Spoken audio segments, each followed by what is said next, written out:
Welcome to ಸಂತೋಷ ಶಿಕ್ಷಣ YouTube channel. ಆತ್ಮೀಯ ಮುಖ್ಯೋಪಾಧ್ಯಾಯರಿಗೆ ಸ್ವಾಗತವನ್ನು ಕೋರುತ್ತಾ ಈ ವಿಡಿಯೋವನ್ನು ಪ್ರಾರಂಭಿಸೋಣ.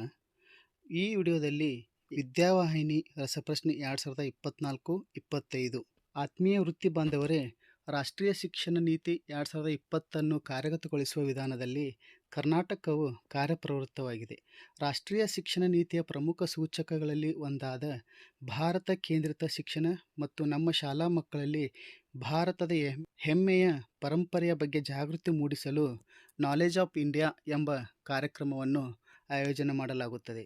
ಈ ಒಂದು ಕಾರ್ಯಕ್ರಮದಡಿಯಲ್ಲಿ ಶಾಲಾ ಮಕ್ಕಳಿಗಾಗಿ ದೇಶದ ಬಗ್ಗೆ ಅರಿವು ಮೂಡಿಸಲು ಸ್ವಾತಂತ್ರ್ಯದ 75ನೇ ವರ್ಷಗಳ ಸಂಭ್ರಮಾಚರಣೆಯ ಆಜಾದಿ ಕಾ ಅಮೃತ್ ಮಹೋತ್ಸವ್ ಕಾರ್ಯಕ್ರಮದಡಿಯಲ್ಲಿ ತಾಲೂಕು ಮಟ್ಟ, ಜಿಲ್ಲಾ ಮಟ್ಟ, ವಿಭಾಗ ಮಟ್ಟ ಹಾಗೂ ರಾಜ್ಯ ಮಟ್ಟದಲ್ಲಿ ಕರ್ನಾಟಕ ರಾಜ್ಯದ ಸರ್ಕಾರಿ ಶಾಲೆಗಳಲ್ಲಿ ಓದುತ್ತಿರುವ ಮಕ್ಕಳಿಗಾಗಿ ಆನ್ಲೈನ್ ಮೂಲಕ ರಸಪ್ರಶ್ನೆ ಸ್ಪರ್ಧೆಗಳನ್ನು ಏರ್ಪಡಿಸುತ್ತಾ ಬಂದಿದೆ.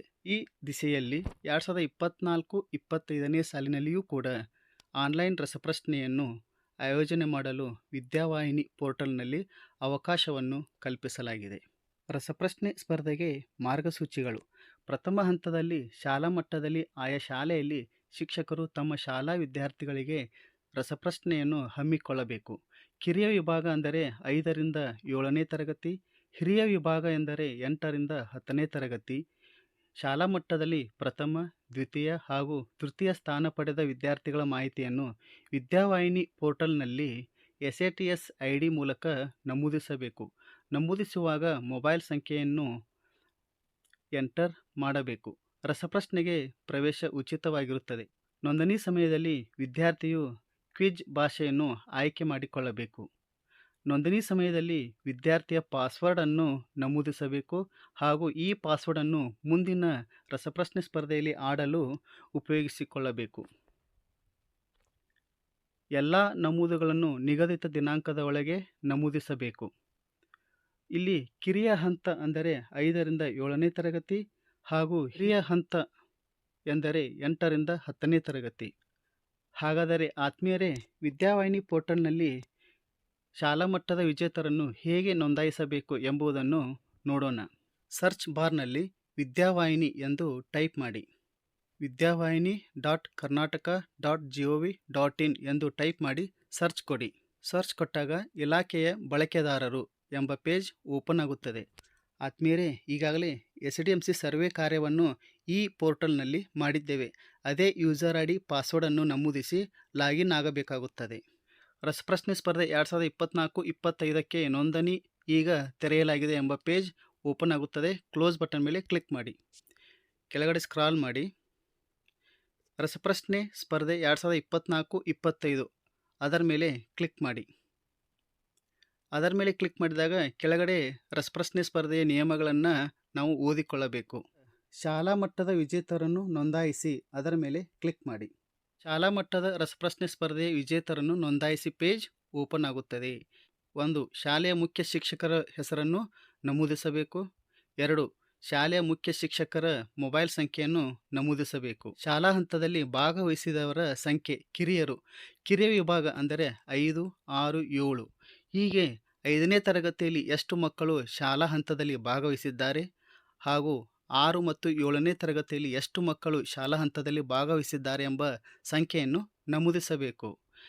ಪ್ರೌಢಶಾಲೆಗಳಾಗಿದ್ದರೆ ಶಾಲಾ ಹಂತದಲ್ಲಿ ಭಾಗವಹಿಸಿದವರ ಸಂಖ್ಯೆ. ಹಿರಿಯರು 8, 9, 10 ವರ್ಗವಾರು ಎಷ್ಟು ಮಕ್ಕಳು ಭಾಗವಹಿಸಿದ್ದಾರೆ ಎಂಬ ಸಂಖ್ಯೆಯನ್ನು ನಮೂದಿಸಬೇಕು. ನಮೂದಿಸಿ ಸಲ್ಲಿಸಿ ಬಟನ್ ಮೇಲೆ ಕ್ಲಿಕ್ ಮಾಡಬೇಕು. ಡೇಟಾ ಸೇವ್ಡ್ ಎಂದು ಬರುತ್ತದೆ. ಕ್ಲೋಸ್ ಬಟನ್ ಮೇಲೆ ಕ್ಲಿಕ್ ಮಾಡಿ. ನಂತರ ವಿಜೇತರನ್ನು ಸೇರಿಸಿ ಅದರ ಮೇಲೆ ಕ್ಲಿಕ್ ಮಾಡಿ. ಇದರ ಮೇಲೆ ಕ್ಲಿಕ್ ಮಾಡಿದಾಗ ಶಾಲಾ ಮಟ್ಟದ ವಿಜೇತರನ್ನು ಸೇರಿಸಿ ಪೇಜ್ ಓಪನ್ ಆಗುತ್ತದೆ. ನಮ್ಮ ಶಾಲೆಯಲ್ಲಿ ರಸಪ್ರಶ್ನೆ ಸ್ಪರ್ಧೆಯನ್ನು ಆಯೋಜಿಸಿದಾಗ ಯಾವ ಮಕ್ಕಳು ವಿಜೇತರಾಗಿದ್ದಾರೆ ಆ ಮಕ್ಕಳ ಮಾಹಿತಿಯನ್ನು ನಮೂದಿಸಬೇಕಾಗುತ್ತದೆ. SATS ID ಮೇಲೆ ಕ್ಲಿಕ್ ಮಾಡಿ ವಿಜೇತರಾದ ಮಗುವಿನ ID ಸಂಖ್ಯೆಯನ್ನು ಹಾಕಬೇಕು. SATS ID ಸಂಖ್ಯೆಯನ್ನು ಹಾಕಿ SATS ಡೇಟಾವನ್ನು ಪಡೆದುಕೊಳ್ಳಿ ಅದರ ಮೇಲೆ ಕ್ಲಿಕ್ ಮಾಡಿ. ಅದರ ಮೇಲೆ ಕ್ಲಿಕ್ ಮಾಡಿದಾಗ ಮಗುವಿನ ಹೆಸರು ಮತ್ತು ವರ್ಗ ಆಟೋಮೆಟಿಕ್ಕಾಗಿ ಫೆಚ್ ಆಗುತ್ತದೆ. ನಂತರ ಕ್ವಿಜ್ ಲ್ಯಾಂಗ್ವೇಜ್ ಅದರ ಮೇಲೆ ಕ್ಲಿಕ್ ಮಾಡಿ ನಾವು ಯಾವ ಭಾಷೆಯಲ್ಲಿ ರಸಪ್ರಶ್ನೆಯನ್ನು ಆಡಲು ಬಯಸುತ್ತೇವೆ ಆ ಭಾಷೆಯನ್ನು ಸೆಲೆಕ್ಟ್ ಮಾಡಿ. ನಂತರ ಸ್ಟೂಡೆಂಟ್ ಮೊಬೈಲ್ ನಂಬರನ್ನು ಎಂಟರ್ ಮಾಡಬೇಕು. ಒಂದು ಪಾಸ್ವರ್ಡನ್ನು ಸೆಟ್ ಮಾಡಬೇಕು. ಆ ಮಗು ಮುಂದಿನ ಹಂತದಲ್ಲಿ ರಸಪ್ರಶ್ನೆಯಲ್ಲಿ ಭಾಗವಹಿಸಲು ಇದೇ ಪಾಸ್ವರ್ಡನ್ನು ಬಳಸಬೇಕಾಗುತ್ತದೆ. ಆದ್ದರಿಂದ ಸರಳವಾದ ಒಂದು ಪಾಸ್ವರ್ಡನ್ನು ಇಲ್ಲಿ ಎಂಟರ್ ಮಾಡಬೇಕು. ನಂತರ ರ್ಯಾಂಕ್ ಮೇಲೆ ಸೆಲೆಕ್ಟ್ ಮಾಡಿ.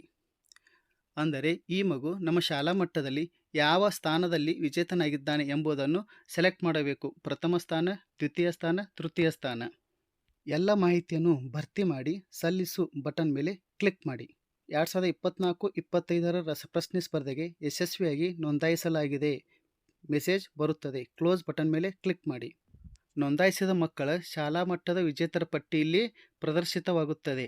ಈ ಪಟ್ಟಿಯಲ್ಲಿ ಏನಾದರೂ ಬದಲಾವಣೆ ಮಾಡಬೇಕಾಗಿದ್ದಲ್ಲಿ ಡೆಲೀಟ್ ಆಪ್ಷನ್ ಮೇಲೆ ಕ್ಲಿಕ್ ಮಾಡಿ ನಾವು ಸರಿಯಾದ ಮಾಹಿತಿಯನ್ನು ಭರ್ತಿ ಮಾಡಬೇಕಾಗುತ್ತದೆ.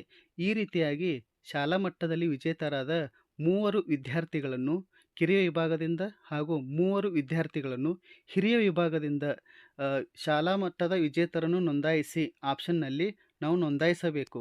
ನಮ್ಮ ಶಾಲೆಯು LPS ಶಾಲೆಯಾಗಿದ್ದರೆ 5ನೇ ತರಗತಿಯಿಂದ 3 ವಿದ್ಯಾರ್ಥಿಗಳನ್ನು ನೋಂದಾಯಿಸಬೇಕಾಗುತ್ತದೆ. ಹಾಗೂ ನಮ್ಮ ಶಾಲೆಯು 1ರಿಂದ 7ನೇ ತರಗತಿ ಆಗಿದ್ದರೆ 5, 6, 7ನೇ ತರಗತಿಯಿಂದ 3 ವಿದ್ಯಾರ್ಥಿಗಳನ್ನು ನೋಂದಾಯಿಸಬೇಕು.